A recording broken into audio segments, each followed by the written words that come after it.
On Thanksgiving Day, my millionaire son visited me and asked, "Did you like the lake house I gave you, Mom?" In shock, I replied, "What house? I never received anything." My gold digger daughter-in-law slowly walked up to him. "I'm glad to have you here. Follow my story until the end and comment the city you're watching from so I can see how far my story has reached." I never expected that a simple question on Thanksgiving would shatter everything I thought I knew about my life. For the past 2 years, I'd been struggling to make ends meet on my janitor's salary, rationing my blood pressure medication, and wearing the same worn coat through 2 harsh winters. But I told myself it was temporary, that things would get better. My son David had built an empire from nothing. At 35, he owned a successful tech consulting firm that employed over 200 people. I was proud of him, even though our conversations had become brief phone calls about business meetings and client dinners. After his father died 3 years ago, David threw himself into work, and I understood. Grief affects everyone differently. The house felt different that Thanksgiving morning. I'd spent hours preparing his favorite dishes, even though the grocery bill would mean skipping lunch for the next week. My small kitchen barely contained all the pots and pans, but I wanted everything perfect for his visit. It had been 4 months since I'd seen him in person.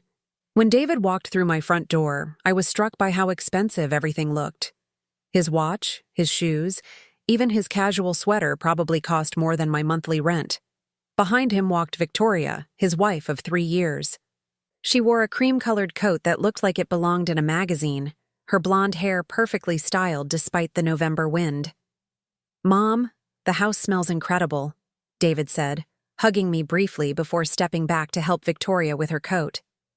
She smiled at me, that polished smile she always wore, but her eyes seemed to be calculating something. We sat down to dinner, and I listened as David talked about expanding his business to the West Coast. Victoria chimed in occasionally, mentioning their recent trip to Europe and the renovations they were planning for their home. I nodded and smiled, even though each detail reminded me of the growing distance between my life and theirs. Then, as I was serving the pumpkin pie, David leaned back in his chair and smiled. "Mom, I've been meaning to ask you something that's been on my mind." I set down the pie server, giving him my full attention. "How are you enjoying the lake house I gave you 2 years ago? I know you've always loved being near the water." The words hit me like ice water.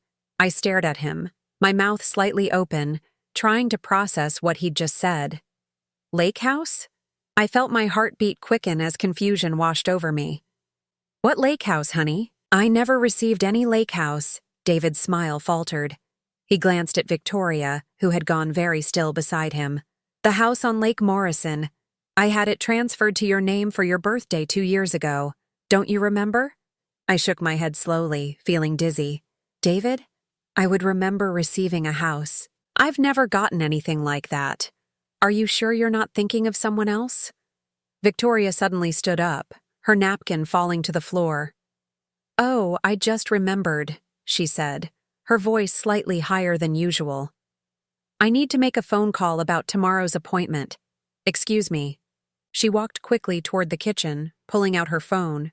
But something about her movement felt wrong, urgent in a way that made my stomach clench. David was frowning now, his businessman's mind clearly trying to solve a puzzle. "Mom, that's impossible. I specifically had my assistant handle all the paperwork. The deed should have been mailed to you, and there were supposed to be monthly maintenance payments set up too." "Monthly payments?" I felt my legs weaken. "What monthly payments?" "The $1,500 I've been sending you every month to help with expenses. My assistant assured me you were receiving everything." The room seemed to tilt. $1,500 a month for 2 years. That was $36,000, enough to have changed everything for me. Enough to buy the medications I needed, to fix my car, to not worry about every grocery purchase. I gripped the edge of the table. "David, I swear to you, I haven't received any monthly payments. I've been struggling to pay for my blood pressure medication. Last month I had to choose between groceries and my electric bill." David's face went white. He stood up abruptly, his chair scraping against the floor. "That's impossible. I have receipts, bank transfers. Everything should be documented." From the kitchen I could hear Victoria's voice, low and urgent, though I couldn't make out the words. My hand started trembling as the full weight of the situation began to settle over me. "Show me," I whispered. "Show me the paperwork."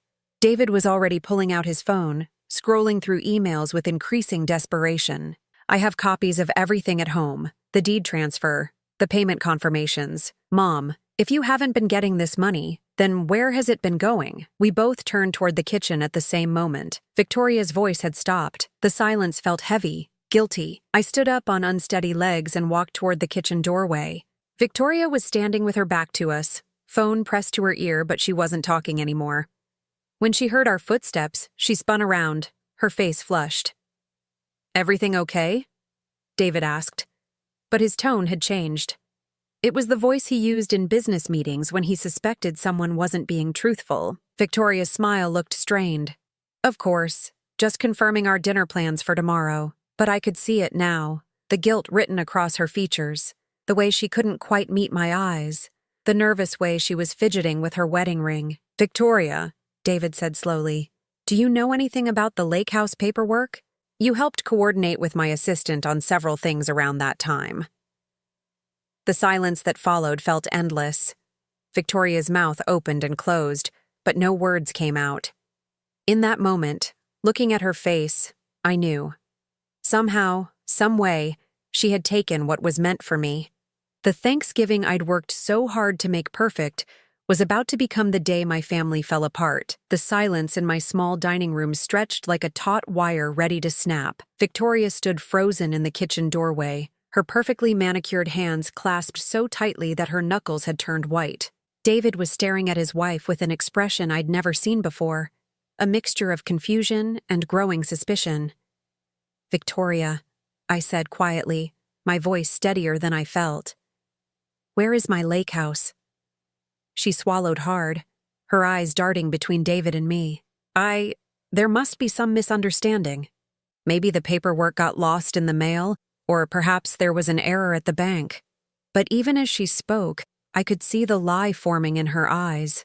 After working as a janitor for 15 years, cleaning offices late at night, I'd learned to read people. You see a lot when you're invisible to most folks, when they talk around you like you're not there. Victoria was lying, and she wasn't very good at it. David pulled out his phone again. "I'm calling Rebecca, my assistant. She handled all of this personally." "No, wait," Victoria said quickly, stepping forward. "Maybe we should discuss this privately first. Your mother has been through a lot, and I don't want to upset her more if this is just a simple mix-up." I felt a cold anger building in my chest. Upset me more? I'd been living on crackers and peanut butter for dinner most nights while she wore designer clothes and took European vacations. But I kept my voice calm. "Victoria, honey, I think we're past worrying about upsetting me. I need to know where my house is." David was already dialing. Within seconds, I heard a woman's voice on the other end. "Rebecca, it's David. I need you to pull up the paperwork for the lake house I purchased for my mother 2 years ago." There was a pause. Then Rebecca's voice became clearer as David put the phone on speaker. "Of course, Mr. Harrison. The property at 1247 Lake Morrison Drive. The deed was transferred to Margaret Harrison on November 15th, 2 years ago. I have copies of all the signed documents." My heart pounded. That was my name, my address for the paperwork. But I had never signed anything. "And the monthly payments?" David asked. "All processed as requested. $1,500 transferred on the 1st of every month to the account you specified. Account holder name Margaret Harrison, routing number ending in 4782. I felt the blood drain from my face. "I don't have an account ending in 4782. My account ends in 9156. David's eyes snapped to Victoria. "Rebecca, can you read me the full account number?" As Rebecca rattled off the numbers, I watched Victoria's face crumble. It wasn't my account. It wasn't even close. "Rebecca," David said, his voice dangerously quiet. "Who provided you with this account information?" "Your wife, sir. Mrs. Harrison called me in December 2 years ago and said there had been a change in your mother's banking information. She provided the new routing and account numbers and asked me to update all the records." The phone slipped slightly in David's hand. Victoria made a small, desperate sound in the back of her throat. "And the deed?" David continued. Where was it supposed to be mailed? To the address Mrs. Harrison provided. Let me see. 847 Maple Street, apartment 2B. I'd never lived on Maple Street. I'd been in the same small house for 10 years. David hung up the phone, and the silence that followed was deafening. When he looked at Victoria, his face was completely blank, which somehow seemed more terrifying than anger would have been. Explain, he said simply. Victoria's composure finally shattered. Tears started flowing down her cheeks, but they looked more like panic than remorse. David, you have to understand. My parents were about to lose their house. They're elderly, and my father's medical bills were bankrupting them. I just borrowed the money temporarily. Borrowed? I whispered. You mean stole. No, Victoria's voice rose. I was going to pay it back. I just needed time. And the lake house. It's not like you were using it. My family needed a place to stay while they got back on their feet. I felt something crack inside my chest. Not like I was using it? Victoria, I've been working double shifts to afford my medication. I've been eating 1 meal a day to make my grocery money stretch. I haven't been able to turn my heat above 60 degrees because I can't afford the electric bill. David was staring at his wife like he'd never seen her before. Victoria, my mother could have died. What if she'd had a medical emergency and couldn't afford treatment? But she didn't, Victoria said desperately. She's fine. She's healthy.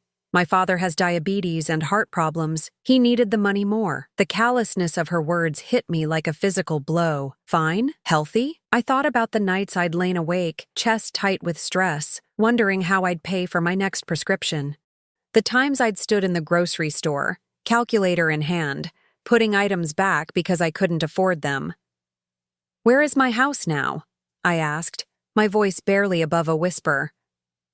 Victoria wiped her nose with the back of her hand, her designer makeup smearing. My parents are living there. And my brother's family. They've been renovating it, making improvements. With my money, David said flatly. Victoria nodded miserably. I sank into my chair, feeling suddenly exhausted. For 2 years, I'd told myself that David was too busy to check on me regularly, that his success meant he didn't need to worry about his mother anymore. I'd been proud of his independence, even as I struggled alone. But all this time, he thought he was taking care of me. He thought I was comfortable and secure. Mom, David said, his voice cracking slightly. I'm so sorry. I thought you were okay. I thought you had everything you needed. I looked at my son, this successful man who'd worked so hard to build a better life, and I saw the little boy who used to promise he'd take care of me when he grew up. He'd tried to keep that promise, but the woman he trusted most in the world had stolen it from both of us. How much? I asked Victoria. How much of my money did you take? She was quiet for a long moment. All of it, she finally whispered. $36,000. Plus a house that was probably worth at least $200,000 more. Victoria's family had been living like kings on money that was meant to keep me from poverty. David stood up slowly, his movements careful and controlled. Victoria, pack your things. I want you out of my house tonight. David, please, she begged, reaching for him. We can fix this. I'll make it right. I'll find a way to pay your mother back. He stepped away from her touch. With what money? You haven't worked a day since we got married. Everything you have, everything your family has been living on, was stolen from my mother. I watched my daughter-in-law fall apart, and I felt nothing. No pity, no satisfaction, just a hollow emptiness where trust used to be. She'd looked me in the eye for 2 years, had sat at this very table, knowing I was struggling while her family lived in luxury at my expense. As Victoria's sobs echoed through my small dining room, I realized that this Thanksgiving would indeed be unforgettable. But not because of the family gathering I'd hoped for. It would be remembered as the day I learned that sometimes the people who smile the brightest are the ones hiding the darkest secrets. After Victoria left that night, sobbing and begging for forgiveness that neither David nor I could give, my house felt different. Quieter, but not peaceful.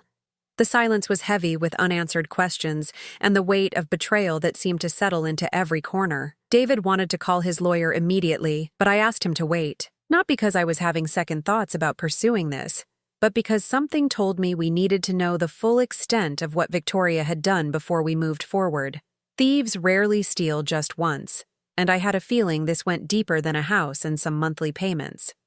"Mom, you don't need to do anything," David said as he sat across from me at my kitchen table, his expensive suit wrinkled from the long, awful day. "Let me handle everything. You've been through enough." But I shook my head. For 2 years, I'd been the victim of Victoria's lies. I'd been helpless, unknowing, while she systematically robbed me of what little security I might have had. Now I knew the truth, and I wasn't going to sit back and let others handle my business. "I need to see it all," I told him. "Every document, every bank record, every piece of paperwork. I need to understand exactly what she did to me." The next morning, after David went home to change clothes and gather documents, I called in sick to work for the first time in 2 years. Mrs. Henderson, my supervisor, was surprised but understanding when I told her I had a family emergency. If only she knew. David returned with boxes of paperwork and his laptop. We spread everything across my small dining table, the same table where Victoria had sat just hours before, playing the role of the concerned daughter-in-law while hiding her crimes. The first document we examined was the deed to the lake house. My signature was there, clear as day, on a document I'd never seen before. But as I stared at it, something seemed off. "This isn't how I sign my name," I said, pointing to the signature. "Look at the M in Margaret. I always make it with a little loop at the top, but this one is just straight lines." David pulled out his phone and took a picture of the signature, then found an old birthday card I'd signed for him last year. The differences were subtle but clear once you knew what to look for. "She forged your signature," he said, his voice flat with anger. We kept digging. The bank records showed that the monthly payments had been going to an account that was indeed in my name, but at a bank I'd never done business with. Someone had opened an account using my personal information. "I need to see this account," I said. David called the bank, but they wouldn't give him information over the phone since he wasn't an account holder. So we drove there together, my hands shaking as I walked into the marble lobby of First National Bank with my driver's license and Social Security card. The account had been opened 2 years and 1 month ago, just weeks before the first payment was supposed to go to me. The address on file was 847 Maple Street, apartment 2B, the same address Rebecca had mentioned. The phone number listed wasn't mine either. "Ma'am," the bank representative said, looking confused as she scrolled through the records, "you've never actually been in this branch before, have you?" "No," I said firmly. "I've never been here in my life." She showed us the signature card from when the account was opened, the same fake version of my name, signed by someone who wasn't me. "This is identity theft," the representative said, her voice concerned. "You need to file a police report immediately." But we weren't done yet. David had brought copies of all his financial records related to my care, and as we sat in the bank's customer service area, a more complete picture began to emerge. The monthly payments were just the beginning. David had also been sending additional money for my medical expenses, money I'd never seen. $500 when he thought I needed new glasses, $800 for what he believed was dental work, $1,000 last Christmas as a bonus. Every single payment had gone to the fake account. "How much?" I asked, though I was afraid to hear the answer. David's fingers moved across his phone's calculator. His face went pale. $43,000. Over 2 years, she stole $43,000 from you. I felt dizzy. $43,000 was more money than I'd ever had in my life. It was enough to have changed everything, to have given me security and comfort in my older years instead of the constant stress of living paycheck to paycheck. We drove to 847 Maple Street next. It was a rundown apartment complex on the other side of town, the kind of place with flickering neon signs and broken concrete steps. Apartment 2B was empty with a "for rent" sign in the window. She probably rented it just long enough to establish the fake address, David said, his jaw tight with anger. But I was thinking about something else. "David, how did she get my personal information? My social security number, my date of birth, all the details she'd need to open that account?" He was quiet for a moment. "From our house," I keep copies of important family documents in my home office. She would have had access to everything. The betrayal cut deeper with each new revelation. Victoria hadn't just seen an opportunity and taken it. She'd planned this carefully, systematically stealing my identity and my money while living in my son's house, eating at his table, pretending to love him. That evening, as we sat in my living room surrounded by evidence of Victoria's crimes, David looked at me with tears in his eyes. "Mom, I'm so sorry. I trusted her completely.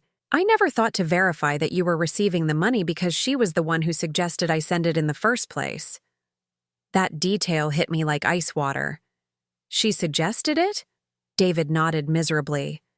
"About 6 months after Dad died, she mentioned how worried she was about you managing on your own. She said it would be a wonderful gesture if I could help with your expenses, especially since business was going so well. She even offered to coordinate with Rebecca to set everything up." I closed my eyes, feeling the full weight of Victoria's manipulation. She'd positioned herself as the caring daughter-in-law, concerned about her husband's struggling mother, while secretly ensuring that every dollar meant for me would end up in her family's pockets. And the lake house? Same thing. She said you'd mentioned wanting to live near water, that it would be good for your health and peace of mind. She helped me find the property, negotiated the price, handled all the paperwork. Victoria had played my son like a violin, using his love for me against both of us. She'd made him feel generous and caring while systematically robbing me of everything he'd tried to give me. As David gathered up the papers to take to his lawyer, I sat alone in my living room, staring at the walls I'd grown so familiar with over the past 2 years. This small, cramped space with its old furniture and broken air conditioner wasn't supposed to be my reality. I was supposed to be living comfortably in a beautiful house by the lake, with enough money to buy my medications without counting pennies. Instead, Victoria's parents were probably sitting by that lake right now, enjoying their stolen retirement while I'd been rationing my blood pressure pills and wearing secondhand clothes. But knowing the truth, as painful as it was, felt like the first step toward getting my life back. Victoria had stolen more than money from me. She'd stolen 2 years of security, of dignity, of the peace of mind that comes with knowing your child is taking care of you. Tomorrow, we'd start the process of getting it all back. But tonight, for the first time in 2 years, I went to bed knowing exactly where I stood. And that knowledge, bitter as it was, felt like power. The morning David's lawyer called with the results of his investigation, I was scrubbing floors at the office building where I'd worked for the past decade. My knees ached against the cold tile, and my hands were raw from the industrial cleaning solutions. But I kept working because I needed every dollar from this job. At least I thought I did. "Mrs. Harrison." Mr. Patterson's voice was grim when I called him back during my lunch break. "We need to meet immediately. What we've uncovered goes far beyond what we initially suspected." David picked me up after my shift, his face drawn with exhaustion. He'd barely slept since Thanksgiving, throwing himself into the investigation with the same intensity he brought to his business deals. But this wasn't business. This was personal, and it was destroying him. At the lawyer's office, we sat across from Mr. Patterson as he laid out a file thick with documents.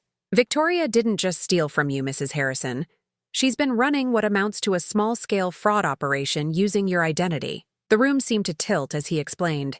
"Victoria had used my personal information to open not just the one bank account, but 3 separate accounts at different banks. She'd applied for credit cards in my name, taken out a small loan, and even filed false tax returns claiming me as a dependent while reporting income I'd never earned. The IRS has been trying to contact you about discrepancies in your tax filings," Mr. Patterson continued. "They've been sending notices to the fake address. You're currently under investigation for tax evasion." I felt like I was drowning. Tax evasion? But I've filed my taxes honestly every year. "We know that now, but the IRS doesn't. Victoria has been reporting that you received the money David sent, money that you never actually got. From their perspective, you've been hiding income." David's hands were clenched into fists. "How much did she steal in total?" Mr. Patterson flipped through several pages. "Including the original $43,000, plus additional credit card spending, loan proceeds, and fraudulent tax refunds, We're looking at approximately $78,000. The number hit me like a physical blow. $78,000. I made $18,000 a year scrubbing floors. Victoria had stolen more than 4 years of my salary. And the house? That's where it gets more complicated, Mr. Patterson said. The property is legally in your name, Mrs. Harrison, based on the forged deed. Victoria's family has been living there, making improvements with the stolen money, and they've actually increased the property value significantly. I thought about Victoria's parents, whom I'd met only twice at family gatherings. They'd seemed like nice people, a little overwhelmed by their daughter's wealthy lifestyle but grateful for her success. Had they known where the money was coming from? Had they known they were living in a house stolen from their son-in-law's mother? Can we get it back? David asked. Yes, but we'll need to involve law enforcement. This isn't a civil matter anymore. This is criminal fraud, identity theft, and tax evasion. Victoria could face serious prison time. I was quiet for a long moment, thinking about the woman who'd sat at my table just days ago, crying and begging for forgiveness. She'd seemed genuinely remorseful. But now I wondered if those tears had been real, or just another manipulation. What about her family? I asked. Her parents? Her brother with the children? Mr. Patterson's expression was sympathetic but firm.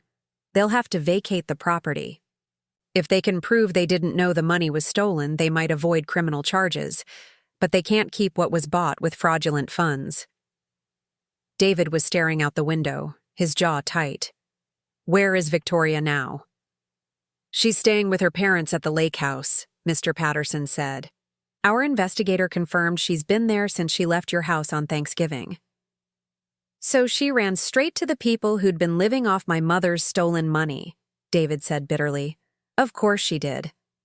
That afternoon, we drove to Lake Morrison. I'd never seen the house that was supposedly mine, and as we pulled into the long driveway, I gasped despite myself. It was beautiful, a sprawling ranch-style home with large windows overlooking the water, surrounded by mature trees and well-maintained gardens. This was what David had intended for me. This peaceful, comfortable place where I could have spent my retirement years watching the sun set over the lake, instead of worrying about whether I could afford my next meal. Victoria's father answered the door, his face falling when he saw David and me. Oh, he said quietly.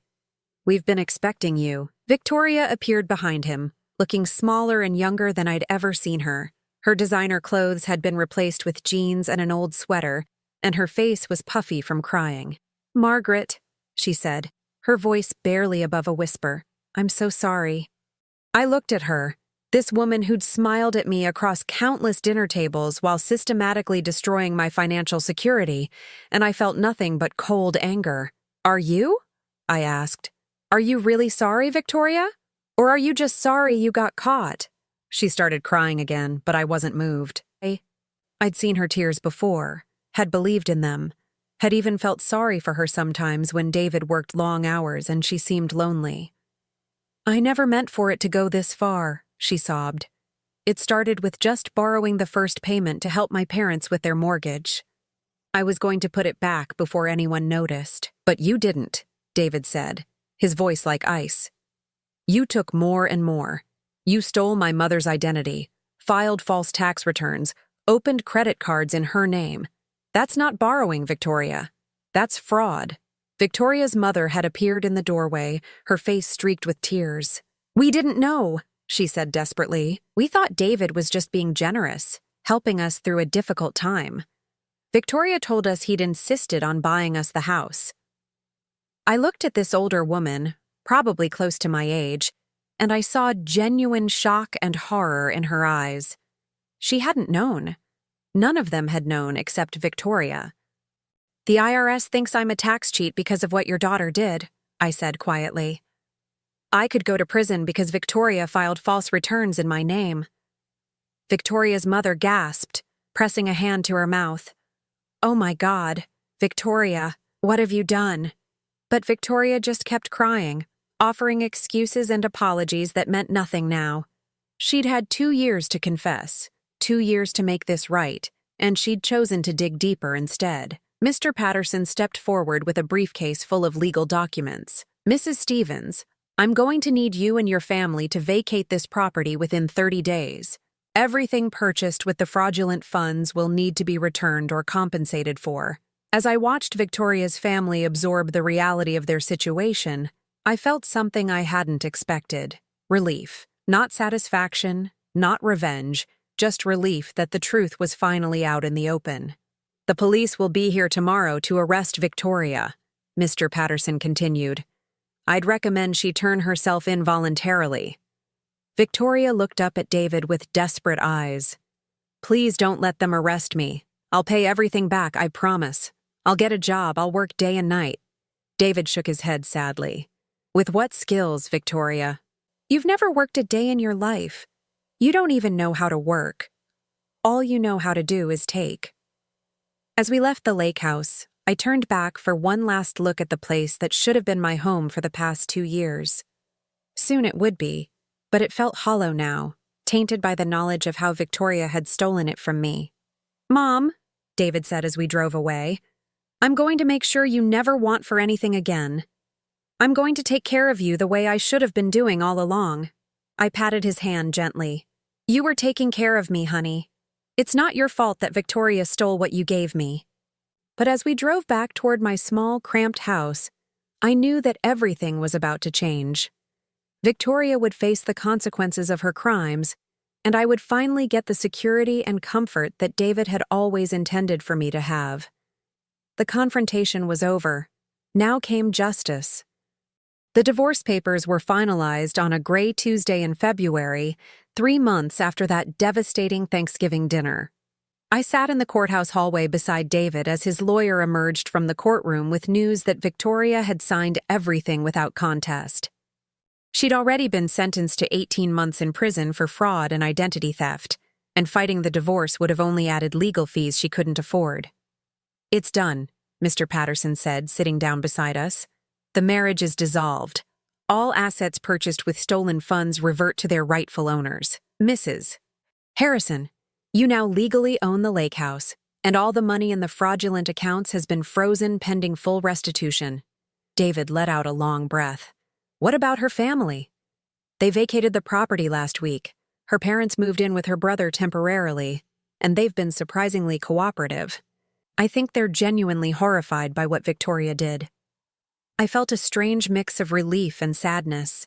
Relief that this nightmare was finally ending, but sadness for the collateral damage. Victoria's parents were innocent victims too, in their own way. They'd lost their home and their savings, all because their daughter had chosen to steal instead of asking for help honestly. The weeks that followed were a whirlwind of paperwork and adjustments. David threw himself into making things right with the same intensity he'd once brought to building his business. He hired a team of accountants to untangle Victoria's fraudulent tax filings, worked with the IRS to clear my name, and personally oversaw every detail of transferring ownership of the lake house back to me. But the most important change was in David himself.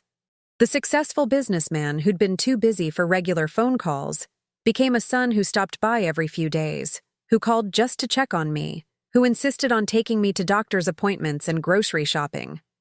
You don't have to hover, honey, I told him one afternoon as he helped me pack the few belongings I wanted to keep from my old house. I'm not going anywhere. He paused in folding one of my quilts, his hand stilling on the soft fabric. Mom, I missed 2 years of your life because I was stupid enough to trust Victoria completely. I'm not missing any more. I understood his guilt, even though I didn't think he deserved it. Victoria had been a master manipulator, playing on his love for me to hide her crimes. But I also understood that trust, once broken so completely, takes time to rebuild, even trust in yourself. Moving into the lake house felt surreal. The place was beautiful, but it carried the weight of everything that had happened. Victoria's family had taken good care of it, I had to admit. The gardens were well maintained, the house was clean and updated, and they'd even added a screened porch overlooking the water that I fell in love with immediately. But it felt like moving into someone else's life, rather than reclaiming my own. We can change anything you want, David said as we walked through the rooms together. New furniture, different paint colors, whatever would make it feel like home to you. I appreciated his thoughtfulness, But I wasn't sure new curtains would erase the knowledge that Victoria's father had sat in this living room for 2 years, reading his morning paper while I'd been rationing my medication 50 miles away. The financial restitution process was more complex than I'd expected. The accounts Victoria had opened in my name contained not just the money David had sent, but also funds from the credit cards she'd used and the loan she'd taken out. Untangling what belonged to whom required forensic accounting and months of documentation. The good news, my new financial advisor explained, is that when all is said and done, you'll have not just the original money your son sent, but also accumulated interest and some additional compensation for the identity theft. We're looking at approximately $95,000 once everything is recovered. $95,000. I'd never imagined having that kind of money. It was enough to live comfortably for years, to never worry about choosing between groceries and medication again, to actually enjoy my retirement instead of working until my body gave out. But the money felt strange in my hands, tainted by the knowledge of how it had been stolen and recovered. I found myself almost missing the simplicity of my old life, where I knew exactly where I stood, even if that place was barely getting by. The hardest part was dealing with the community's reaction. In a town the size of ours, Victoria's arrest and trial had been front-page news. Everyone knew what she'd done, and by extension, everyone knew that I'd been the victim of an elaborate fraud scheme. People's reactions varied wildly. Some were sympathetic, offering help and expressing outrage on my behalf. Others seemed almost suspicious, as if they couldn't believe I hadn't known what was happening. A few made comments that suggested they thought I should be grateful for the attention, as if being defrauded was somehow better than being ignored. The worst were the people who acted like I'd won the lottery instead of having my identity stolen. "Well, at least it all worked out in the end," one neighbor said cheerfully. "Now you're sitting pretty by the lake." I wanted to shake them, to explain that having your daughter-in-law systematically steal your identity and rob you for 2 years isn't something that just works out. That the money and the house came with the knowledge that someone you'd trusted had viewed you as nothing more than a source of funds to exploit. But I kept my mouth shut and focused on rebuilding my life. The first night I spent alone in the lake house, I sat on the screened porch with a cup of tea, watching the sun set over the water. The view was beautiful, peaceful in a way I'd never experienced before. But I felt oddly detached from it, as if I were a guest in someone else's dream. My phone rang, and David's name appeared on the screen. He'd been calling every night since I'd moved in, checking to make sure I was settling in okay. "How are you feeling, Mom?" I looked out at the lake, trying to find words for the complicated mix of emotions churning inside me. "Grateful," I said finally, "and sad, and angry, and confused, sometimes all at the same time." "That sounds about right," David said softly. "You know, I've been thinking about what Victoria said that last day, about how she never meant for it to go so far. I remembered her tears, her desperate apologies. What about it? I think she was telling the truth about that part. I think she really did start small and then couldn't stop. But that doesn't make it better, does it? If anything, it makes it worse. She had dozens of opportunities to confess, to make it right, and she chose to dig deeper every single time." He was right. Victoria's initial crime might have been impulse or desperation, but everything that followed had been calculated deception. She'd looked me in the eye at family dinners, had hugged me at holidays, had listened to me worry about money, all while knowing she was the reason I was struggling. "I keep thinking about how proud she seemed," I said, when she talked about her family's renovations to the house, the improvements they were making. She was proud of what they'd accomplished with my stolen money. "She wasn't just stealing from you, Mom. She was stealing from both of us. She stole the relationship we should have had these past 2 years, the peace of mind I thought I was giving you." After I hung up with David, I walked through the house that was finally, legally, undeniably mine. It was beautiful, comfortable, everything I could have wanted, but it would take time before it felt like home instead of evidence of a crime. I settled into the master bedroom that night, in a bed that was mine, in a house that was mine, with enough money in the bank to last me the rest of my life. I should have felt triumphant. Instead, I felt exhausted. But as I drifted off to sleep to the gentle sound of water lapping against the shore, I realized that exhaustion wasn't necessarily a bad thing. It was the exhaustion that comes after a long, difficult journey is finally over. Tomorrow, I could begin the work of making this stolen dream into something that truly belonged to me. 1 year later, I stood in the same screened porch where I'd spent that first confused night, but everything had changed. The space that had once felt foreign now wrapped around me like a comfortable embrace.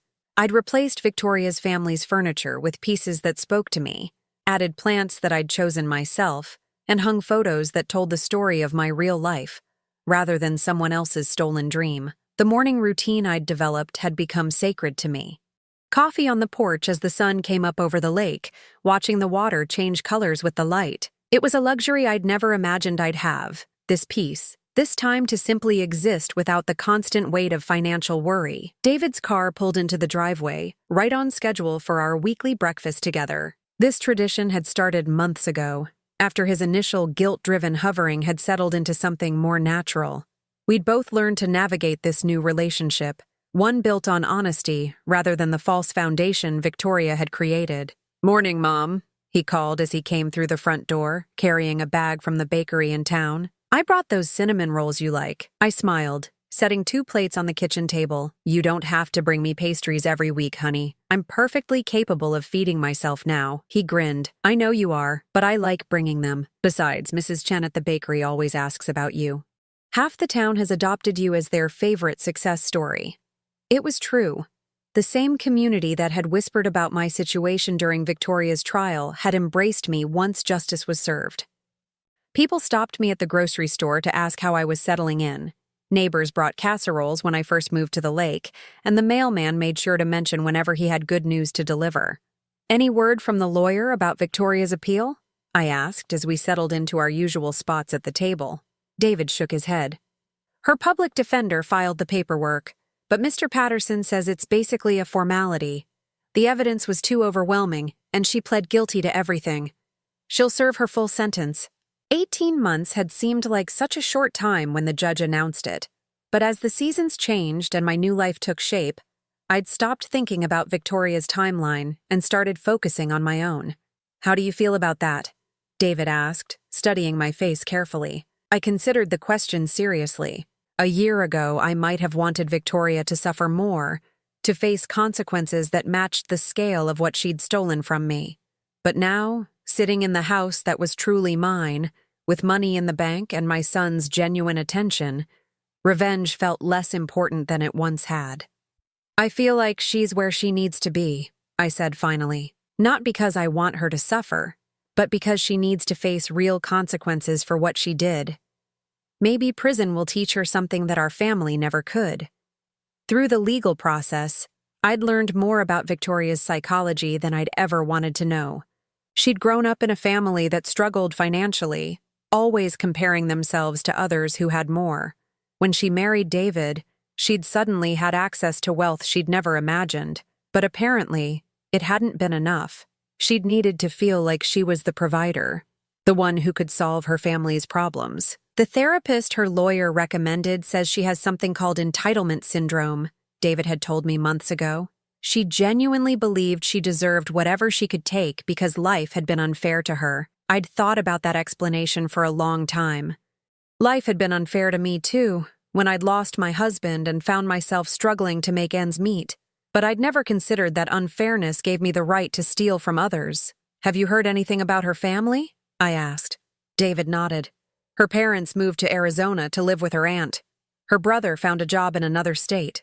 They're starting over, basically." I felt a pang of sympathy for them. Victoria's crimes had destroyed more lives than just mine. Her parents had lost their home and their savings. Her brother's children had been uprooted from their schools and friends, all because Victoria had chosen theft over honesty. "I've been thinking about writing them a letter," I said. David's eyebrows rose. "Really? What would you say?" "That I don't blame them. That I hope they're doing okay." I paused, stirring sugar into my coffee. Victoria made her choices, but they didn't deserve to pay for them. We sat in comfortable silence for a while, looking out at the lake. A family of ducks had taken up residence near the shore, and I'd gotten into the habit of tossing them breadcrumbs from my morning toast. Simple pleasures that I'd never had time for when every moment was consumed with survival. "I have something to tell you," David said eventually, his tone shifting to something more serious. I looked at him expectantly. "I've been seeing someone. A woman I met at a business conference.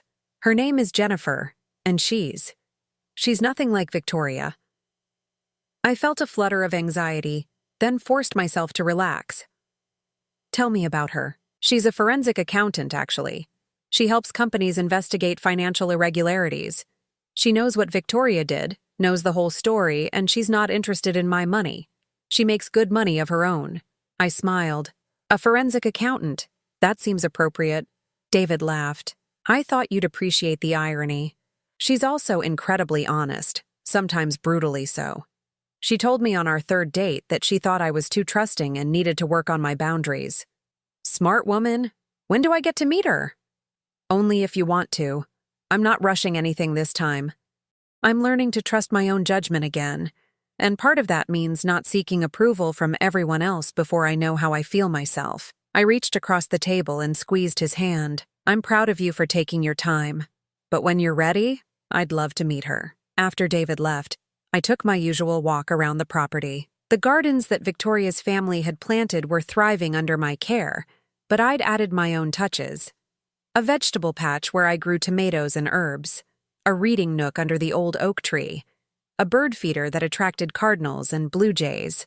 The house was becoming mine in ways that had nothing to do with legal ownership. It was filled with my choices, my memories, my quiet daily routines that no one could steal or forge or manipulate. That afternoon, I did something I'd been planning for weeks. I called my old supervisor at the cleaning company. "Mrs. Henderson, this is Margaret Harrison. I wanted to let you know that I won't be coming back to work." There was a pause. "Are you feeling all right, Margaret? You've been out quite a while now." "I'm feeling better than I have in years," I said, smiling at the truth of it. "I'm retiring." It felt strange to say the word. I'd never imagined I'd be able to retire, had assumed I'd work until my body gave out. But the money Victoria had stolen, and that had been recovered, combined with the house and David's ongoing support, meant I could finally stop scrubbing other people's floors and start living for myself. That evening, I sat on my porch with a glass of wine, watching the sunset paint the lake in shades of gold and pink. My phone buzzed with a text from David. "Jennifer wants to know if you like Italian food. She's thinking of cooking for you next weekend." I typed back, "Tell her I love Italian food, but she doesn't need to impress me. I already like anyone who makes my son happy." As darkness settled over the water, I thought about the woman I'd been a year ago. Tired, struggling, proud, but quietly desperate. She would never have believed that this peace was possible, this sense of security and contentment. Victoria had stolen 2 years of my life, but in a strange way, her crimes had also given me something I might never have had otherwise. They'd forced David to truly see me, to understand that I needed more than just financial support. I needed his presence, his attention, his genuine care. They'd also taught me something about my own strength. I'd survived the theft, the investigation, the trial, the complicated process of reclaiming my identity and my life. I'd learned that I was tougher than I'd given myself credit for, more resilient than I'd ever needed to be before. I'd also learned something about forgiveness. Not forgiveness for Victoria, who would have to earn that through genuine change that I might never witness, but forgiveness for myself, for being trusting enough to believe in her lies, and forgiveness for David, who'd been manipulated just as thoroughly as I had been. As I locked up the house and headed to bed, I felt the deep satisfaction that comes from a day well lived and a life reclaimed. Tomorrow would bring new small pleasures, new quiet joys, new moments of peace that no one could steal. The lake house that had started as Victoria's crime scene had become my sanctuary. The money that had been stolen and recovered had become my security. The son who had been deceived into neglecting me had become my devoted companion. Victoria had tried to steal my future, but in the end she'd only delayed it. Now it was mine, fully and completely to live exactly as I chose. And I chose peace. Now, I'm curious about you who listened to my story. What would you do if you were in my place? Have you ever been through something similar? Comment below. And meanwhile, I'm leaving on the final screen 2 other stories that are channel favorites. and they will definitely surprise you. Thank you for watching until here.